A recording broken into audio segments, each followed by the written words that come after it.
우리 하나님은 전지전능하신 하나님이셔서 사람을 통하지 않고도 하나님께서 원하시는 일이라면은 다 하실 수 있습니다. 내가 뭔가를 안 한다고 하나님 일이 안 이루어지고 내가 도와줘서 하나님 일이 이루어지고 그건 아니에요. 그럼 하나님의 뜻은 하나님께서는 그 시대에 맞는 사람을 부르시고 그에게 사명을 주시고 그를 통해서 일하시기를 원하십니다. 그래서 이 시대에 여러분들을 불러주시고 여러분들에게 사명 주시고 직분 주시고 여러분을 통해서 하나님은 일하시기를 원하신다는 거예요. 하나님이 일을 한다는 것이 우리에게는 큰 은혜요 축복인 줄로 믿습니다. 내가 안 해도 할 수 있는데 나를 통해서 일시키시고 또 나에게 상급을 주시고 복을 주신다는 거예요. 오늘 말씀의 시대적 배경을 보면은 이스라엘이 바벨론 포로로 잡혀가기 바로 전에 요시야 왕이 통치할 때입니다. 이 요시야 왕이 통치할 때의 영적 지도자인 선지자는 스바냐예요. 스바냐는 사람 선지자 이름이에요. 분명한 것은 정치적인 왕도 하나님이 세우시고 영적인 지도자 선지자도 하나님이 세우신다는 거예요. 이스라엘의 역대 왕을 보면은 선한 왕 뒤에는 반드시 아주 훌륭한 선지자가 있었음을 알 수 있습니다.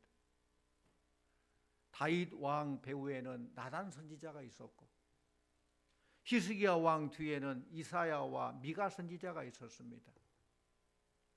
오늘 말씀의 배경이 된 요시야 왕 배후에는 오늘 성경 제목처럼 스바냐의 선지자가 있었다는 거예요. 이스라엘 역사 가운데 요시야 왕 시대에는 영적 부흥운동이 활발하게 시작된 시대예요. 이 영적 부흥의 중심에 선 사람이 바로 요시야 왕이고 요시야 왕에게 영적 영향을 끼친 사람이 바로 스바냐 선지자란 거예요.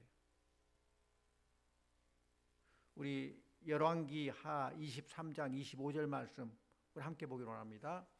요시야와 같이 마음을 다하며 뜻을 다하며 힘을 다하여 모세의 모든 율법을 따라 여호와께로 돌이킨 왕은 요시야 전에도 없었고 후에도 그와 같은 자가 없었더라.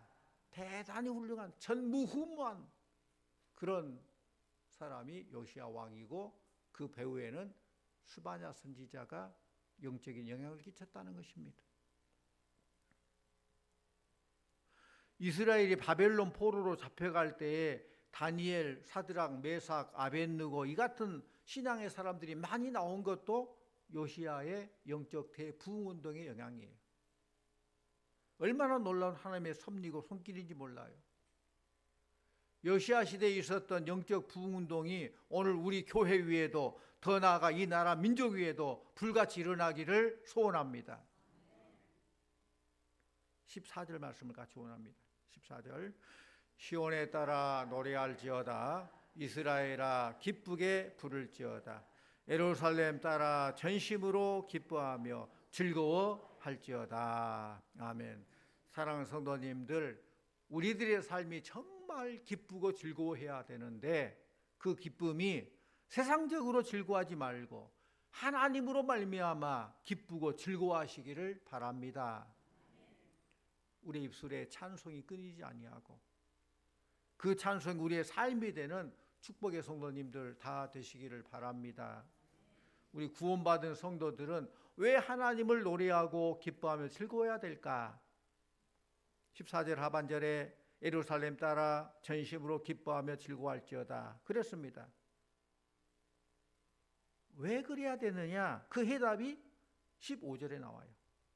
15절 말씀 같이 옵니다. 여호와가 내 형벌을 제거하였고 내 온수를 쫓아냈으며 이스라엘 왕 여호와가 내 가운데 계시니 내가 다시는 화를 당할까 두려워하지 아니할 것이라. 아멘. 우리가 하나님을 기뻐하며 즐거워해야 될 이유는 첫째로 하나님께서 나의 형벌을 제거하셨기 때문입니다. 이 세상에 사는 모든 사람은 지 고아를 막론하고 유식하건 무식하건 가졌든 못 가졌든 다 하나님 앞에서 죄인이에요. 뭔가 잘못하고 죄를 많이 지어서 죄인이 아니라 태어나면서부터 죄인으로 태어났기 때문에 죄인이에요. 죄인이기 때문에 죄를 지을 수밖에 없어요. 의인은 없나니 하나도 없다 말씀하십니다. 또 죄의 값은 사망이라고 했어요. 무슨 뜻이에요? 죄를 지은 사람은 그 형벌의 결과로 죽게 된다는 것입니다. 다시 말해 죽어야 마땅한 존재들입니다. 그럼에도 오늘 말씀 보면은 하나님은 우리들의 모든 형벌을 제거해 주셨다 말씀하십니다. 세상 법정에서도 재판관이 판결할 때에 무죄를 선고하면은 피의자는 무죄가 되는 거예요. 그래서 엄밀히 따지면은 아무리 많은 죄를 짓고 죽을 처지에 있다 할지라도 너는 죄인이 아니고 의인이다 재판하시는 하나님께서 의인이다 선포하시면은 실상은 죄인이면서도 우리는 의인으로 인정받게 되는 줄로 믿습니다. 할렐루야. 그게 구원받은 성도들의 기쁨이죠. 믿음을 의롭다 인정해 주신다는 거예요. 예수 그리스도께서 십자가를 통해서 우리의 모든 형벌을, 모든 죄값을 다 지불해 주셨기 때문에 우리를 사해 주셨다는 것은 어떻게 보면은 불가능한 것을 가능케 하는 하나님의 사랑이에요. 우리 이사야 53장 5절 말씀 같이 봅니다. 이사야 53장 5절. 그가 찔림은 우리의 허물 때문이요 그가 상함은 우리의 죄악 때문이라. 그가 맞음으로 우리가 평화를 누리고 그가 채찍에 맞음으로 우리가 나음을 입었다. 아멘. 이 놀라우신 하나님 은혜를 우리가 어떻게 깨닫겠습니까? 세상적으로 어떤 사람이 내 생명의 의의라면 너무너무 감사하지요. 최선을 다해서 그 은혜를 갚으려고 하지요. 영적인 생명 주신 하나님께 감사할 줄 모른다면 그건 배은망덕이에요. 그래서 먼저 나의 형벌을 제거해 주신 하나님을 기뻐하고 즐거워해야 된다. 두 번째로는 나의 형벌을 제거해 주신 하나님께서 나를 지켜주시고 나의 원수를 쫓아냈기 때문입니다.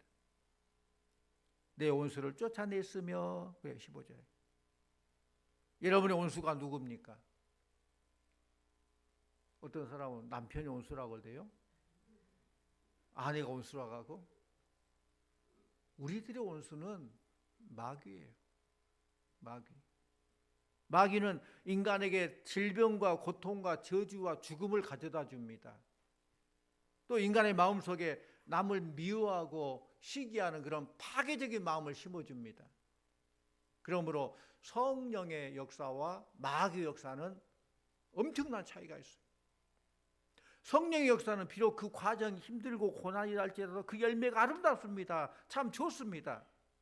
이 말씀 봅니다. 성령의 열매 말씀. 갈라디아서 5장 22절 23절 말씀 같이 봅니다. 오직 성령의 열매는 사랑과 희락과 화평과 오래 참음과 자비와 양성과 충성과 온유와 절제니 이 같은 것을 금지할 법이 없느니라. 아멘. 성령의 열매 이렇게 다 좋아요. 아름다워요. 그러나 마귀 역사는 우리 인간의 심성을 완악하게 하고 서로 시기 질투해서 당을 짓게 하고 질서를 깨뜨리고 갈등, 전쟁, 살상, 파괴 주범으로 활동합니다. 그래서 마귀의 꾀임에 빠지면은 그 결과는 파멸이에요. 영육 간의 파멸입니다. 하나님께서는 우리들을 원수로부터 승리케 주셨으니 이 어찌 감사하지 않을 수 있겠어요? 어찌 즐겁지 않습니까? 오늘도 여호와 니시 승리 하나님께서 우리와 함께 하시고 우리로 승리케 주신 줄로 믿습니다.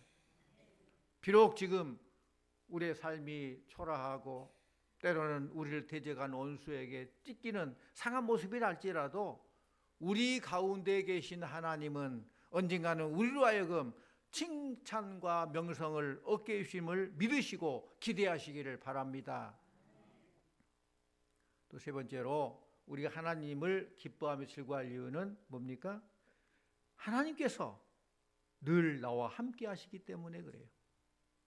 이스라엘 왕 여호와가 내 가운데 계시니 그랬어요. 17절 말씀도 같이 옵니다. 17절 너의 하나님 여호와가 너희 가운데에 계시니 그는 구원을 베푸실 전능자이시라. 그가 너로 말미암아 기쁨을 이기지 못하시며 너를 잠잠히 사랑하시며 너로 말미암아 즐거이 부르며 기뻐하시리라 하리라. 아멘. 하나님께서는 죄인들이 회개할 때 용서하시고 하나님과 화목 관계를 회복시켜 주시고 우리들 가운데 계셔서 우리들의 보호자가 되어주신다는 거예요. 우리 가운데 너희 가운데 계신다. 하나님께서 나와 함께 한다는 것은 내가 형편이 좋을 때 잘 될 때만 함께 한 게 아니라 힘들고 어려울 때 모든 일에 있어서 함께 동고동락하신다는 말씀이에요. 어느 여름철에 밖에 외출했다가 돌아와서 옷을 딱 벗는데 뭐가 툭 떨어져요. 개미 한 마리가 붙어가 뚝 떨어지더라고요. 곰곰이 생각, 개미가 언제 붙었을까?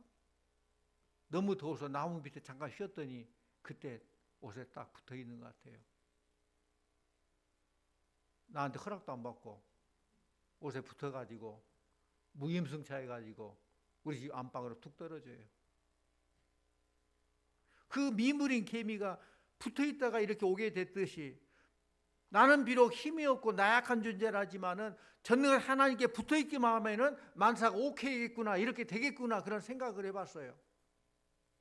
그런데 더더욱 감사한 것은 하나님께서는 나의 힘으로 붙어있으라 하지 않아요. 오늘 말씀처럼 내 가운데 계셔서 하나님께 내 가운데 계셔서 나를 붙잡아 주시고 적극적으로 나를 인도해 주신다는 사실이에요. 성도님들, 내가 누구를 만나느냐, 누가 나의 보호자가 되느냐, 이건 굉장히 중요한 사실입니다. 우리가 마귀의 지배를 받을 때에는 영원히 죽을 수밖에 없지만은 전능자이신 하나님을 만나고 하나님 인도를 받을 때에는 영원히 살게 될 줄로 믿습니다. 전능자이신 하나님께서 나와 함께 하시고 나를 인도하신다고 하니 어찌 감사 찬송하지 아니할 수 있겠어요? 감사할 뿐이에요. 여호수아 1장 9절 말씀 함께 봅니다. 여호수아 1장 9절 내가 내게 명령한 것이 아니냐, 강하고 담대하라, 두려워하지 말며 놀라지 말라. 내가 어디로 가든지 내 하나님 여호와가 너와 함께하느니라 하시니라. 아멘. 네가 어디로 가든지 내 하나님 여호와가 너와 함께 하시느니라. 성도님들, 앞날이 두렵습니까? 걱정되십니까? 하나님께서 우리와 함께 하시기 때문에 두려워할 필요가 없어요. 다만 그 은혜에 감사하며 담대하게 나아가는 그런 믿음이 필요해요. 믿고 나가는 거예요. 하나님이 나와 함께 한다는 약속 앞에 우리의 삶 어떠해야 되겠어요? 일이 잘 될 때만 아니라 잘 나갈 때뿐만 아니라 고난 가운데서도 하나님이 함께 하심을 믿으시기를 바랍니다. 우리는 그래요.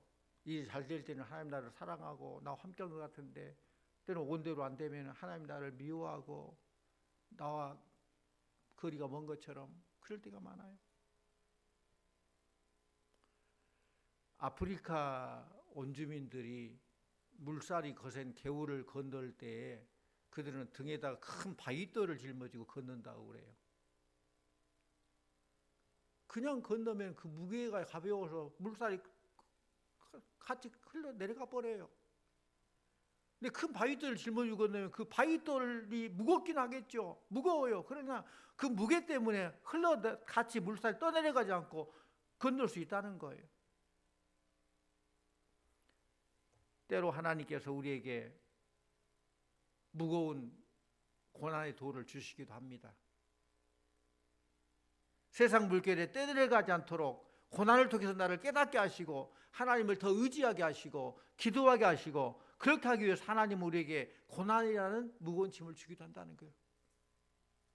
그렇기 때문에 고난이구나 그런 느낌이 있을 때 고난을 통해서 하나님의 역사하심이 어떻게 나타날까? 고난은 변장된 하나님의 축복이다 라고 믿고 담대하게 나아가시기를 바랍니다. 우리 말씀 봅니다. 시편 42편 5절 시작. 내 영혼아 내가 어찌하여 낙심하며 어찌하여 내 속에서 불안해하는가? 너는 하나님께 소망을 두라. 그가 나타나 도우심으로 말미암아 내가 여전히 찬송하리로다. 아멘. 고난 가운데 있다 할지라도 낙심 중에 있다 할지라도 불안하다 할지라도 여전히 찬송하리로다. 여전히 찬송하리로다. 고난 때에도 슬플 때에도 그리스도인들은 그 고난과 슬픔에 좌절하지 말고 소망을 가지고 찬송을 부를 줄 알아야 돼요. 그게 성도죠. 성도님들, 어둠으로 보지 마시고 그 어둠 속에서 소망의 눈으로 반짝반짝 빛나는 별빛을 바라보시기 바랍니다. 그 속에서 찬란한 아침을 바라보시기를 바랍니다. 밤에 밖에 나가면 캄캄한 것 같아요. 하늘에 아무것도 없는 것 같아요. 근데 자세히 보면 별빛이 반짝반짝해요. 그거 볼 줄 알아야 돼요. 구름이 달을 가린다 할지라도 여전히 달은 있고, 구름이 해를 가린다 할지라도 여전히 해는 있고, 우리는 그 구름만 보죠. 구름만 보면 해가 없네. 해가 없어요. 해가 안 보인 것 뿐이죠. 좀 힘들다고 하나님 없네? 하나님 없습니까? 여전히 하나님은 계시고 함께 한다는 거예요. 성도님들, 삶이 너무 힘드십니까? 실패와 좌절 속에 걱정하고 계십니까? 아침에 일어나서 거울을 딱 보십시오. 거울을 보면 이렇게 외쳐요. 나는 승리한다. 나는 할 수 있다. 하나님이 나를 도와주신다. 한번 따라합시다. 나는 승리한다. 나는 할 수 있다. 하나님이 나를 도와주신다. 할렐루야. 그건 체면이 아니에요. 약속의 말씀을 믿고 선포하는 거예요. 뭐 체면을 못하면 할 수 있다.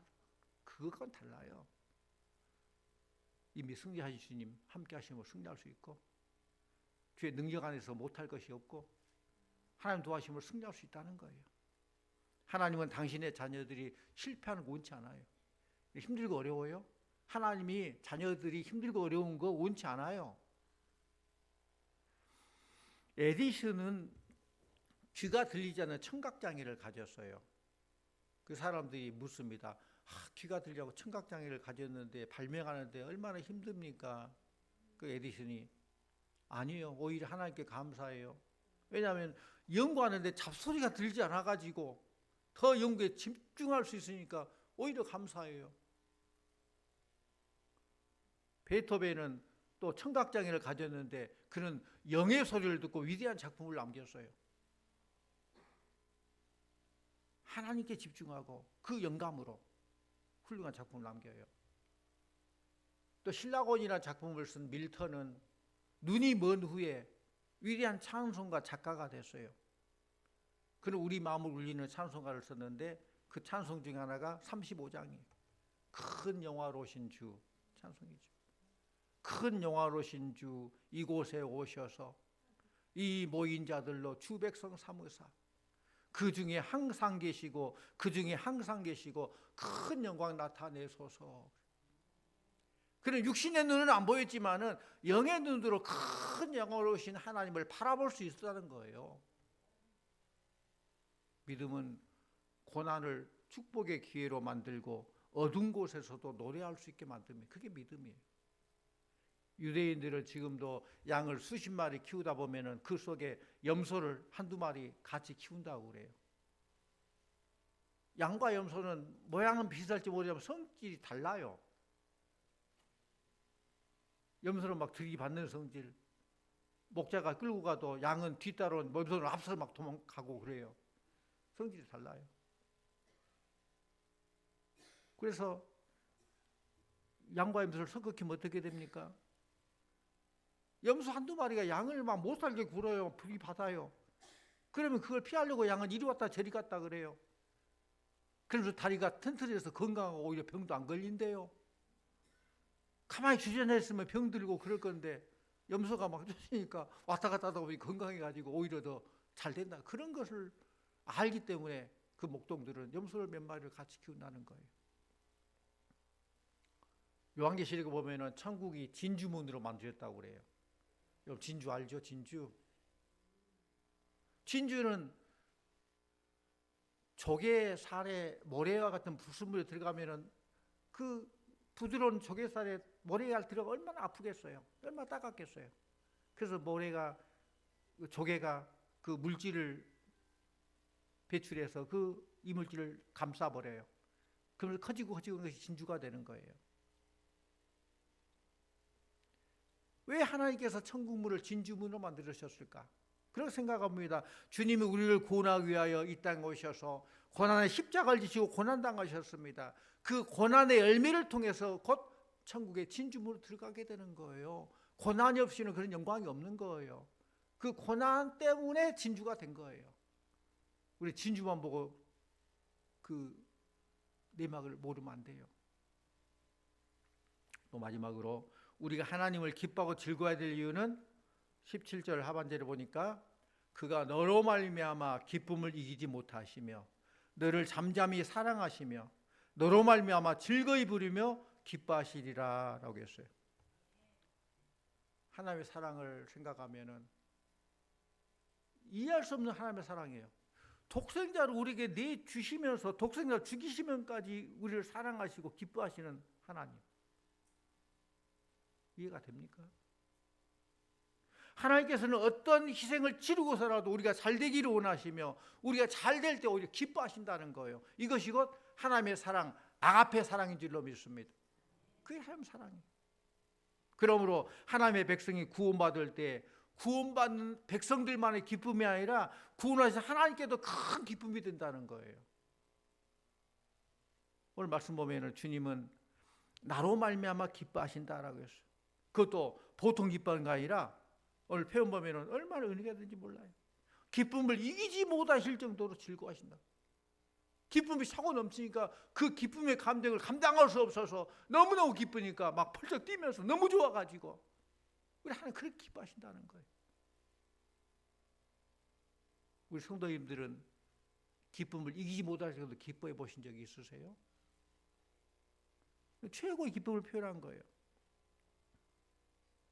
어떻게 하나님 그런 기쁨을 가지실까? 나로와 말미암아. 근데 좀 의아심이 있어요.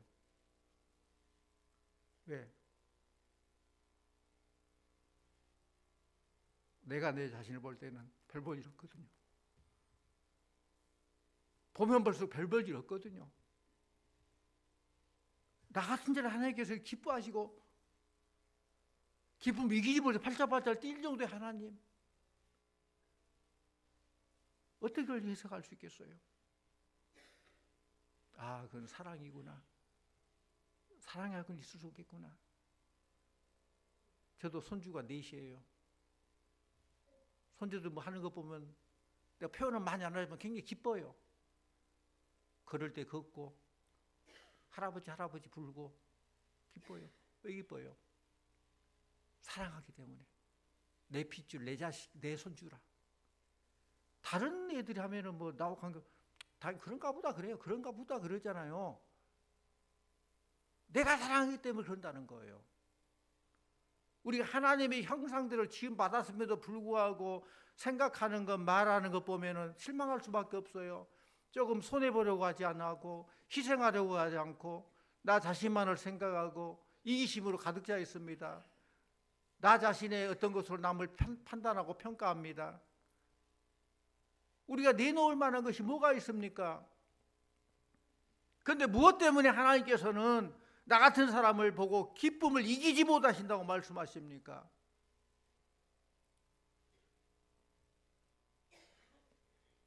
그것은 저와 여러분을 사랑하기 때문에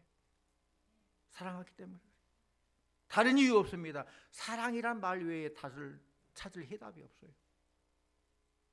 하나님께서는 우리를 사랑하시되 오늘 말씀 보니까 또 소리 없이 잠잠히 사랑하신다고 했어요. 설교 제목처럼 잠잠히 사랑하신 하나님이에요. 하나님이 이 땅에 오실 때 요란하게 오지 않았습니다. 뭐 암행어사 출두하면서 요란하게 떠들썩하게 오지 않았어요. 예수님이 이 땅에 오실 때 고요한 밤, 거룩한 밤, 어둠에 묻힌 밤이었어요. 만약 예수님께서 화찬란한 궁궐에서 왕의 아들로 태어났다면 나라 전체가 떠들썩했겠죠. 그런데 예수님은 아주 조용한 말구 위에서 이름 없는 목수의 아들로 소리 소문 없이 태어나셨어요. 우리에게 향하신 하나님의 잠잠한 사랑, 그 잠잠한 사랑이 빈 수레가 요란하다고 해요. 수심이 깊은 바다는 잠잠합니다. 요란하지 않습니다. 물이 얕은 곳은 찰랑찰랑찰랑.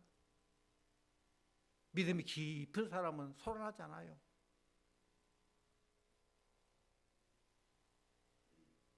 이제 하나님의 잠잠한 사랑을 받은 우리는 그 사랑을 간직하고 그 사랑으로 이웃에게도 그 사랑을 베풀어야 됩니다. 우리도 하나님의 잠잠한 사랑을 가지고 이웃을 사랑해야 돼요. 조금 사랑한다고 나팔 불지 말고 소리 소문 없이 하고 오른손이 하는 거 왼손이 모르게 은밀하게 하고 수심이 얕은 것은 막 철랑철랑 그래요. 우리의 신앙도 신앙심이 깊을수록 요란하지 않습니다. 하나님께서는 우리에게 뭔가를 받아서 즐거워하는 것이 아니라 우리 마음이 구원의 감격과 감사의 기쁜 마음으로 살아가는 그 모습을 보고 그 모습 때문에 기뻐하고 즐거워하시는 줄로 믿습니다. 하나님께서 어떠한 상황과 형편 속에서도 우리들이 힘들고 낙심하고 그러기를 원치 않아요. 우리 하나님, 사랑의 하나님이. 그러므로 일이 잘 안 된다고 체념하지 마시고 나와 함께 하시는 하나님, 잠잠히 사랑하시는 하나님, 구원의 하나님을 끝까지 바라보시기를 바랍니다. 그리하면 하나님께서 우리로 말미암아 더 기뻐하시며 결국 우리에게 칭찬과 명성을 얻게 해주실 것입니다. 사랑하는 성도님들, 오늘도 감사와 찬양에 넘치는 축복된 귀한 성도님들 다 되시기를 간절히 축원합니다. 기도합니다. 사랑과 위로의 아버지 하나님, 지치고 상한 마음으로 주님 앞에 나올 때에 잠잠히 우리를 위로하시고 새 힘을 주심을 믿습니다. 우리의 중심을 보시는 하나님께서 내가 너를 사랑한다, 너로 말미암아 기뻐한다, 이 말씀을 하실 때 우리는 그 말씀을 믿고 늘 주께로 가까이 나아가며 그 사랑 본받아 우리로 잠잠히 사랑하는 그 사랑을 실천하는 우리 모두가 되게 하여 주시옵소서. 예수님 이름으로 기도드립니다. 아멘.